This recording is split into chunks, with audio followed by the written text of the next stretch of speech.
জিনিসপত্রের দাম বাড়ায় মাল পরিবহনের খরচ 15% বৃদ্ধি পেয়েছে। আগে যে পরিমাণ মাল বর্ধমান থেকে কলকাতা নিয়ে যেতে 70 টাকা খরচ হতো, এখন তার খরচ কত হবে? এই অঙ্কটা পার্সেন্টেজ থেকে তুলেছি।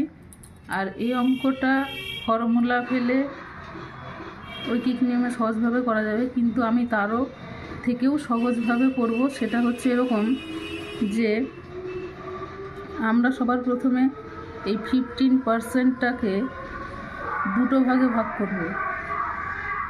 একটা হচ্ছে 10%, একটা হচ্ছে 5%। এবারে 70 টাকা খরচ হতো, আমার 70 টাকা খরচ হতো, এখন তার খরচ কত হবে? তাহলে 70 টাকার আমি 10% আর 5% বার করলেই বেরিয়ে যাবে। এটা একসাথেও বেরোবে, কিন্তু আমি সুবিধার্থে অঙ্ক যাতে ভুল না হয় সেই জন্য আমি এটা করছি। কীরকম না, 70 টাকার প্রথমে 10% বার করে নেব। 70 টাকার 10%, 0 0, এখানে একটা 0, এখানে একটা 0। তো 70 টাকার 10% কত হয়? 7 টাকা। এবার 70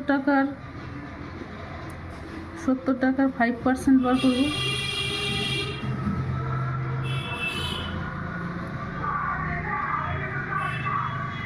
এটা কাটাকুটি করব, 5 2 10, তাহলে সমান সমান কত হবে? 7/2। আমি এটা না করতেও পারতাম, আমি সোজাসুজি 7কে 2 ভাগে ভাগ করে দিলেই কিন্তু আমার 5% হয়ে যেত। কারণ 70 টাকার 10% যদি 7 টাকা হয়, তাহলে 70 টাকার 5% 7-এর অর্ধেক হবে হিসেব মতো।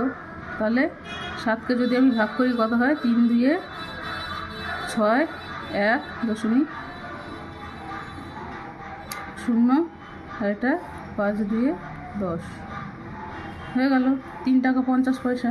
তাহলে টোটাল খরচা কত হয়েছে? এই টোটাল 15% কত দাঁড়ালো? একটা বেরিয়েছে আমার 7 টাকা যোগ 3 টাকা 50 পয়সা সমান সমান কত? 10 টাকা 50 পয়সা, এই টাকাটা। তাহলে এখন সেই জিনিসটার খরচা কত হবে? আগে যেমন 70 টাকা ছিল, 70 টাকা যোগ 10 টাকা 50 পয়সা সমান সমান 80 টাকা 50 পয়সা, এই টাকাটা। বর্তমান খরচ কত? 80 টাকা 50 পয়সা।